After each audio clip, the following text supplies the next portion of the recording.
Prosecutors today drilled down on exactly what the ex-president's fears or concerns were of what the Stormy Daniels and Karen McDougal stories would do to his 2016 presidential campaign. It's something they're sure to ask David Pecker when he returns to the stand tomorrow morning. Our next guest worked as the number 2 in David Pecker's newsroom at the National Enquirer, where stories were bought, and sometimes they were bought just to be buried. A catch-and-kill scheme that is now at the heart of Trump's indictment, which he said brought him to tears. The former executive editor of the Enquirer, Lachlan Cartwright, writing in the New York Times Magazine, said this, quote, "It revealed to me that I had been managing a newsroom with improvised explosive devices planted everywhere. The secret deal that was made at Trump Tower, where Pecker told Michael Cohen he would act as the campaign's, quote, eyes and ears. The hush money payoffs, the plot to publish negative stories about Trump's rivals, a scheme to influence the 2016 election. And Pecker's testimony, Cartwright says, quote, will in all likelihood be revealing some of the same information they tried to intimidate me into withholding." Joining us now is Lachlan Cartwright, former executive editor with American Media, Inc. He's now a special correspondent for The Hollywood Reporter. Vaughn and Sue are here. It's so nice to get to talk to you. I've seen some of your interviews. I've read what you've written. Let me dive right into what you've shared. Actually, no, let me hear what you thought today as you saw your old boss take the witness stand. It was very surreal, Nicole. I've not seen David Pecker since I left AMI in the summer of 2017. So just to see him walk into the courtroom today after all these years, he looked very different to the man I remember. He was frail. He was walking slower. When he got on the witness stand, he seemed to sort of look out of place. He didn't know where he was. And then there was a moment where he was asked the location of AMI, and he stumbled. He couldn't recall. I wanted to sort of, shout to him. It's 4 New York Plaza, corner of Water and Broad Streets. It was a very different bloke than the one, this fearful figure who created this paranoid, toxic newsroom. It was a very different person. I looked at him at one point and I thought, he reminds me of my late father.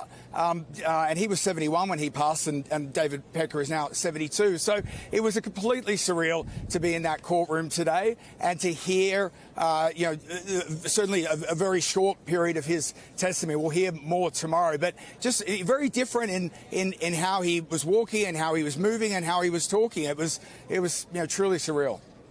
What does he know? Well, I mean, he knows a lot, and I think this is why he'll be the star witness of this case, and why the prosecution are really going to be relying on him. He can really set the table here. Going back to that meeting at Trump Tower in 2015, in August of 2015, 2 months after Donald Trump goes down the escalator, where they have this meeting. It's Michael Cohen and it's Trump and it's David Pecker, and where Pecker says he'll be the eyes and ears of the campaign. And my organization, the organization I used to work for, AMI, will purchase negative stories off the market and will run negative stories about your rivals, which is something that at the time I didn't know that this deal had been made. When I'm there as the executive editor, and week after week we are running these hit pieces really about Trump's rivals. We're also running basically propaganda in favor of Trump.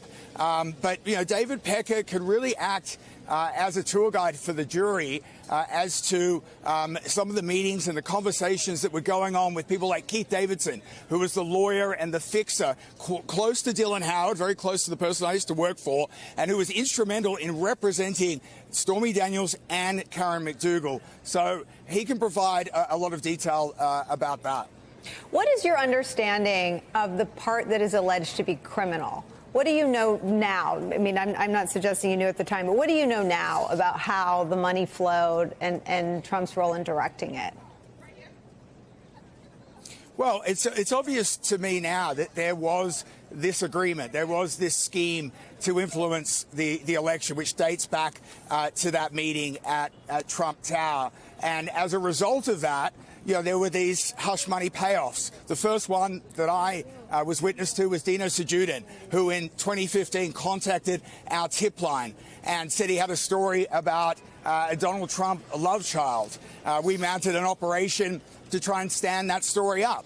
And before we could really get too far into the reporting moves, we had conducted a polygraph on Dino Szejuden, on the doorman, which he passed. Having said that, he was passing to what he had heard, a rumour, and we had photos in hand of the love child and also of the woman who was alleged to have the affair. The order came down to stand down the reporting, and he was paid $30,000 by David Pecker. Lachlan, is there more that we don't know about Donald Trump? Well, that's why I'm here. I'm here to see if there's anything more. I think, truth be told, everything that has gone on in terms of the catch and kill deals, the hush money payments, to my knowledge, has come out in the public domain thanks to the great work of journalists at the Wall Street Journal, at the New York Times, and the Associated Press. I don't expect any further revelations in terms of there was another payoff or there was another woman. But what I am looking for here is some of the more details about how this operation went down that I didn't see live in real time. And for instance, today I heard for the first time about a text message that was communicated between Keith Davidson, who was the lawyer here, who I mentioned before, who was quite integral to these deals, and to Dylan Howard on the night of the election, where he texts Dylan Howard and says, "What have we done?" So it's details like that that I hope to hear more of. What is the answer, right, to that? So this is, Keith texts Dylan Howard and says, "What have we done?" In your view, what did they do? Well, I mean, a number of key figures here. Firstly, David Pecker with Trump, with Michael Cohen, with Dylan Howard, with Keith Davidson, engaged in election interference. I mean, this is something that I wrote about in my New York Times piece. Core to this case is election interference. It is these group of individuals coming together, creating a conspiracy to influence the 2016 election. Now, how did they do that? By purchasing negative information off the market. That's the catch and kills. That's the stuff that gets a lot of attention. But also what went on here was a well-orchestrated machine, which was the National Enquirer on newsstands throughout the country, in every Walmart, at every airport. That real estate is money can't buy that real estate. Yeah. And then week after week, we were running stories negative to Trump's rivals. Hey everyone, MSNBC has a new and improved app. You'll get real-time alerts and analysis, live blogs, in-depth essays, video highlights, and the best 2024 election coverage. Download the new MSNBC app. Here's how to do it. You tap on the App Store on your phone. You hit search on the bottom right corner. You type in MSNBC. You click on the MSNBC app. You click on Get or the cloud icon and enjoy it.